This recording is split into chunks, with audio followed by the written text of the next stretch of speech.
Hello friends, this is Cara-Renee with B.Reborn Art and Healing. Today I'm creating a double page spread in my large Dylusions journal. I'm using a variety of stencils as well as collage papers from Sean Petit. I don't end up using that green butterfly page that you see there on the bottom. I chose a different butterfly, which I don't have represented here, unfortunately. So I'm going to apply all of my collage papers with golden matte medium. Golden or Liquitex works just fine, but it is a fluid medium. It's really great for adhering collage papers. And here, this paper actually is a free printable that I got from a Marami Small Art Facebook group that I'm a part of. And they offered these as free printables for personal use. So I'm going to go ahead and use that one on the left-hand side of the page in the lower corner. And I'll be applying these pages somewhat randomly, and yet mixing the light colors of the paper with the dark colors, because there's a lot of dark elements in this spread. And again, as I've referenced in a few other videos, I'm working through some relational things and just trying to really feel my way through that processing and be authentic with myself about how it feels, while at the same time making some very deliberate choices and changes to the way that I relate to people. So this spread was very, very deep. I can't even tell you how deep it was without completely exposing my soul, which I don't mind sharing my heart, but there are some things that need to be guarded. And so just going to give you a little bit of a snapshot here and there, but and that's just another part of that collage sheet. I really liked the print, the collagey look to it, with the maps and the directional elements, because life is all about, where we're headed, where we've been, who we're going with. We're always moving in one direction or another. We're either moving forward or we're moving backward. And here is where I'm going to go ahead and pull in some of the darker paper that I chose. And this was actually, I apologize for not mentioning it earlier, this is actually from Unsplash. I have an account with them, and photographers allow people to use their photos copyright free. And so I really enjoy a lot of the pieces that I find out there and use them quite often in my art journaling. And I'll be sure to credit that photographer in the video description so that you can check it out. I'll also provide a link to Unsplash. It doesn't cost anything, but you do need to be a member in order to have the full benefit. And this is just the other side of that darker collage sheet. And that exit sign really spoke to me. Just the place that I'm in. And again, try not to be too terribly transparent. But it has very deep meaning for me. So, and then I applied half of one of Sean Petit's collage clocks there in the upper edge of that right page. And here I'm going to bring in some of that dark paper into the left-hand side of the page, because I really want to balance out the spread and have it not be too contrasty in terms of right to left, as I've done before. I think blending the two pages together as though they were one page is a much better approach. However, I'm a firm believer that there's really no right or no wrong in art journaling, especially.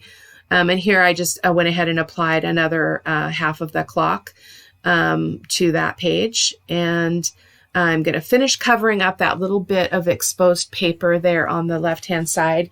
And then I'll be placing a clock in that area as well, which is kind of my prominent clock.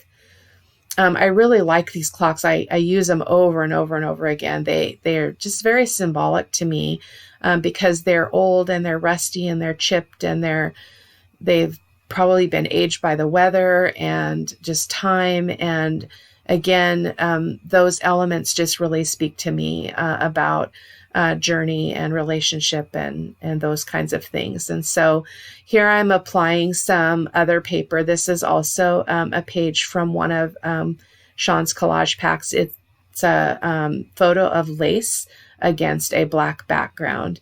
And I really liked that for this spread because as I created, I found myself struggling with the reality of the existence of both hard and soft things in our lives.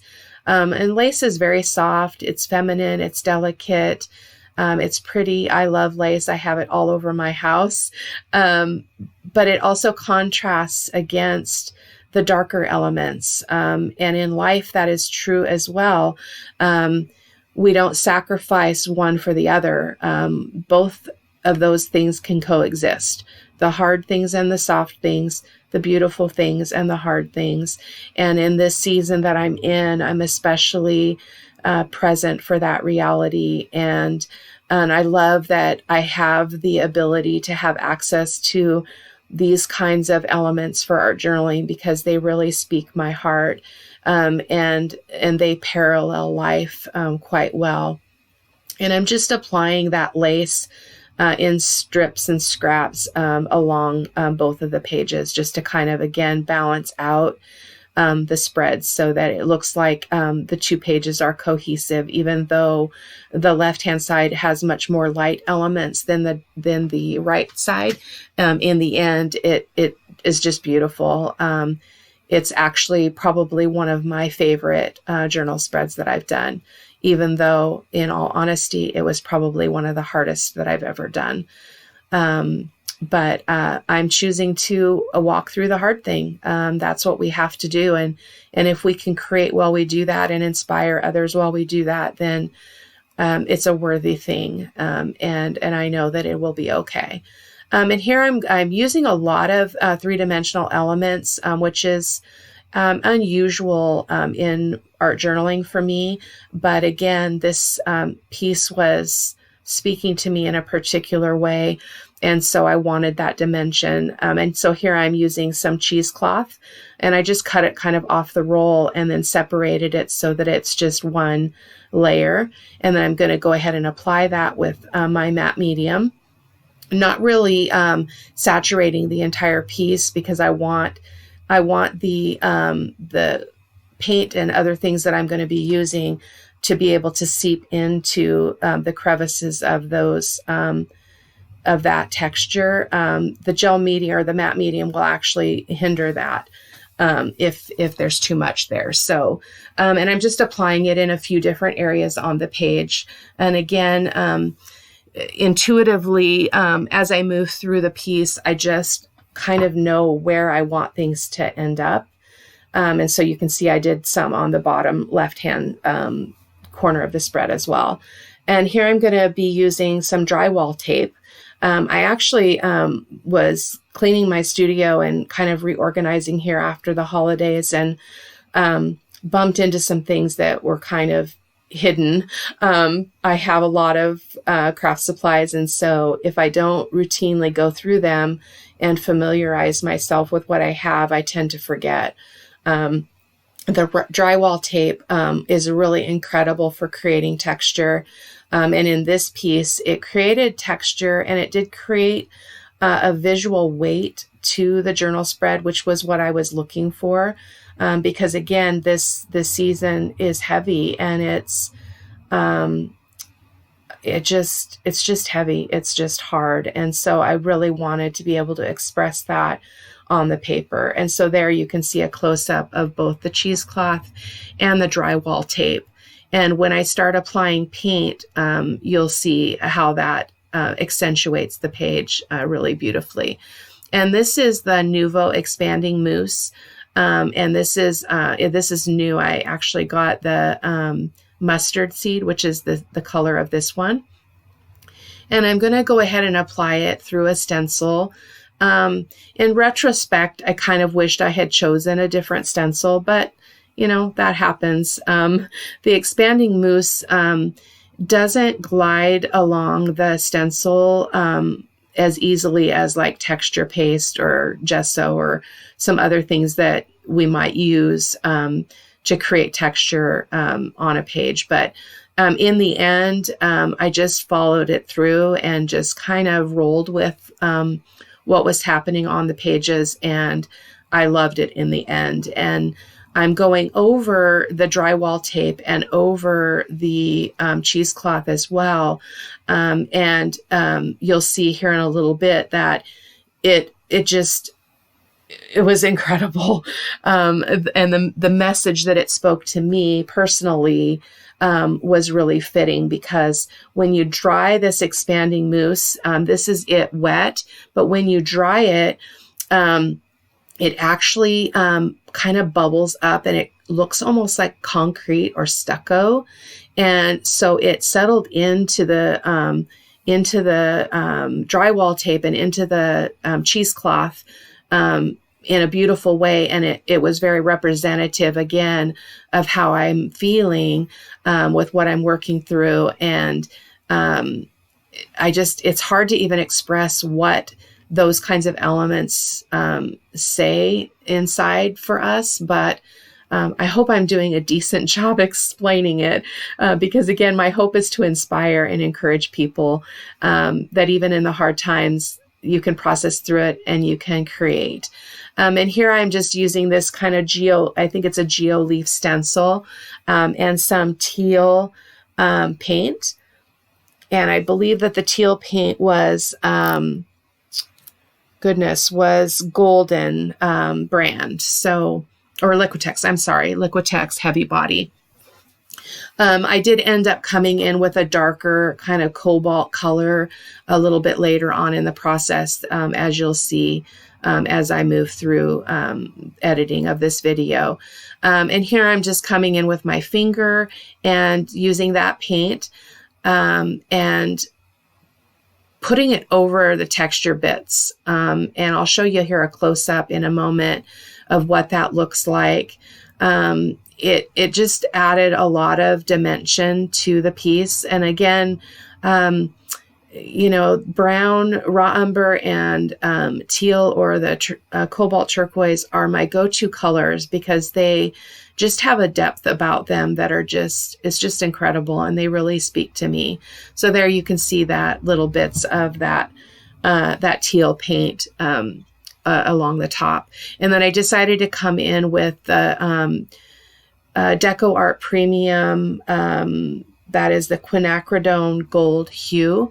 It didn't end up stenciling very well, and I believe it's because the paint is very transparent, and so it kind of was a mute issue, but it did allow me a starting place for incorporating that color into the spread. So I was glad that I used it. It just didn't create the level of texture, visual texture, and visual interest that I wanted using the stencil. But again, in the end, it was perfect. And I find that often to be true if you kind of just don't overthink things and just kind of let your heart and your fingers do the work. It usually lands you in a really good place in terms of expressing what you really were trying to express, or create what you were trying to create. And so there you can see that that gold hue paint in the texture as well. And then just coming back in with my finger and applying a little bit more. The clocks I absolutely love. They were perfect for this piece. And again, oftentimes when I'm processing, especially in this season, I reflect a lot about time and the value of time, and how time flies, and how I need to really value and appreciate time and what I can achieve in my life, and what lives I can impact, and relationships that I can have. And so there, while I was chatting away, I was showing you the Raw Umber Fluid Acrylic. I used so much of it that I actually got the big bottle on sale. I used a 50% off coupon at Michael's, which was awesome. And then I mixed it with that golden glazing medium. And so here I'm coming in, I'm going to do one page at a time, and I'm applying that glaze over the entire page, and then I'm going to be wiping it back. This was a really important part of the process for me intuitively, in terms of how I was feeling and what I wanted to express on the page. I really wanted it to have that worn look and that kind of dirty look almost. Not dirty in that sense, but depth, I guess, is what I mean. And so then I did also come over to the left-hand side and did the same thing. Left the raw umber where I wanted it.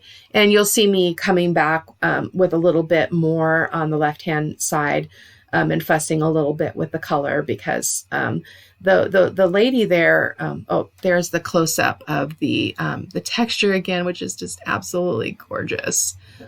Look at that. Oh my goodness. It looks like rocks sitting on top of netting or something. It's just, it's so beautiful.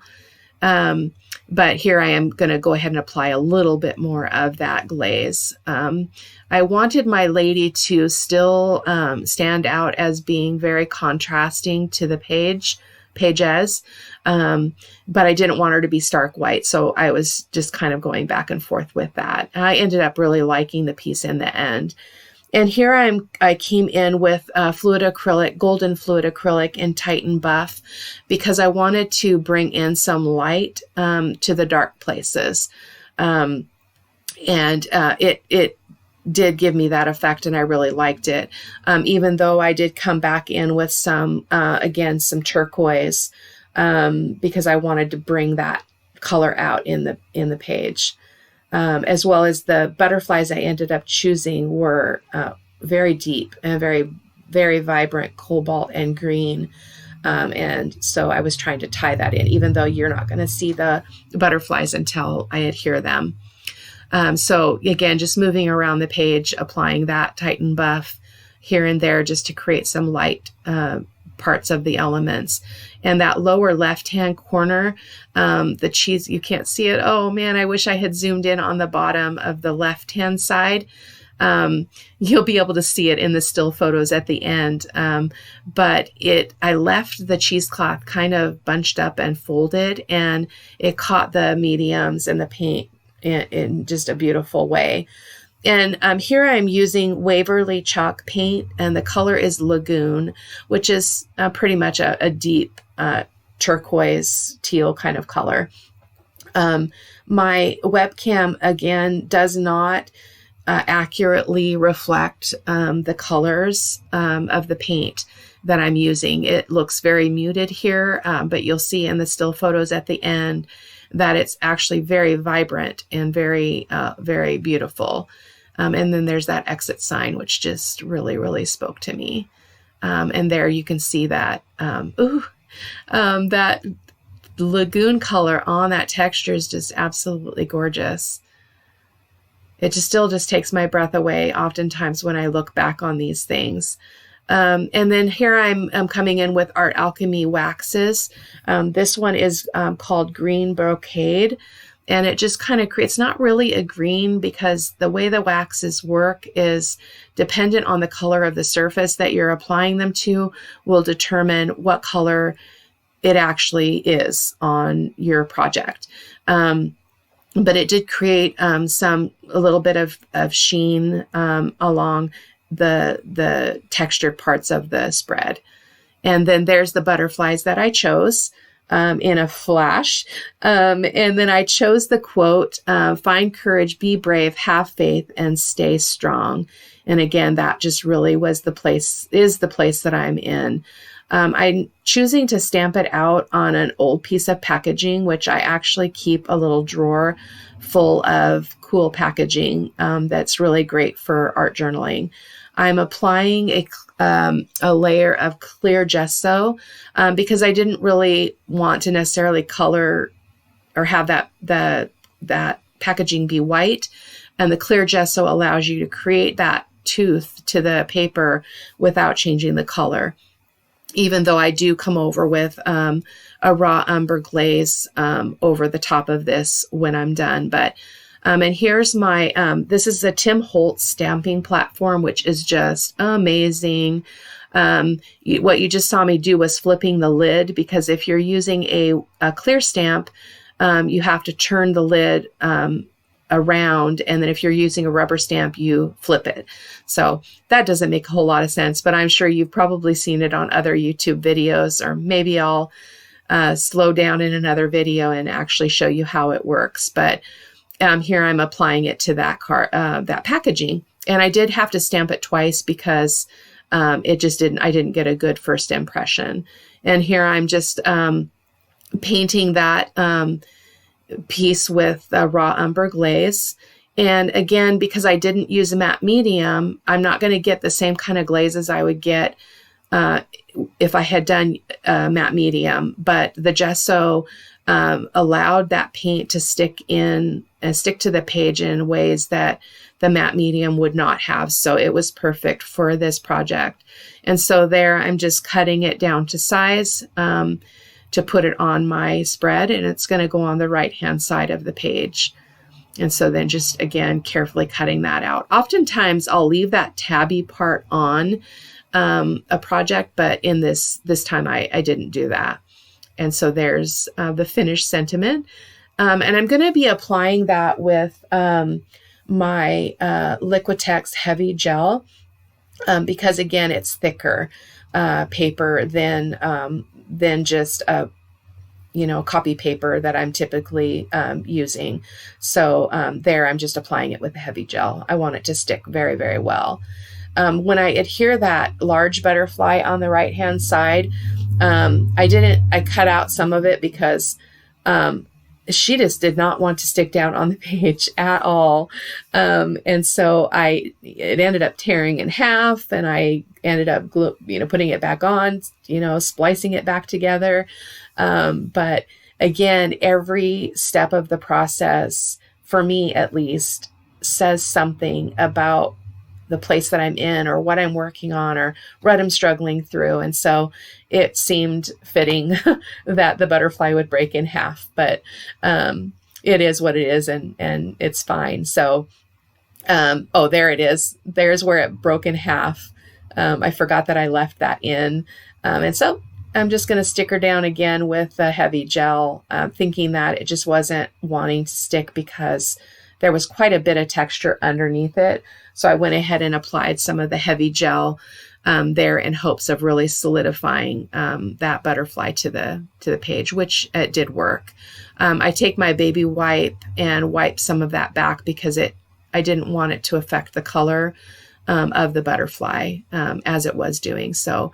And then here I'm coming in with my charcoal pencil, and I'm going to be shading around the clocks and the butterflies primarily. And then I do come in with my Soho pastels and shade around the edges of the journal spread.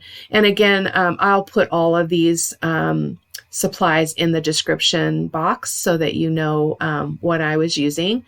And I was trying to use the charcoal pencil there to go around the quote, but because I hadn't sealed that with the gel medium, it just wasn't, it was actually exposing the paper, the raw paper underneath, which that didn't bother me, but I definitely wanted the quote to be framed. So, and then here's me coming through with that,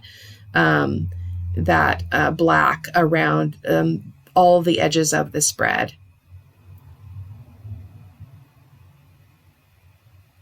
I just actually got these for Christmas. I'd been wanting them for a while and really looking forward to using them in art journaling. So I hope that you enjoyed this project. And if you haven't already liked and subscribed to my channel, I would really appreciate it if you did. I hope that your day is fantastic, and Happy New Year, and talk to you later. Bye-bye.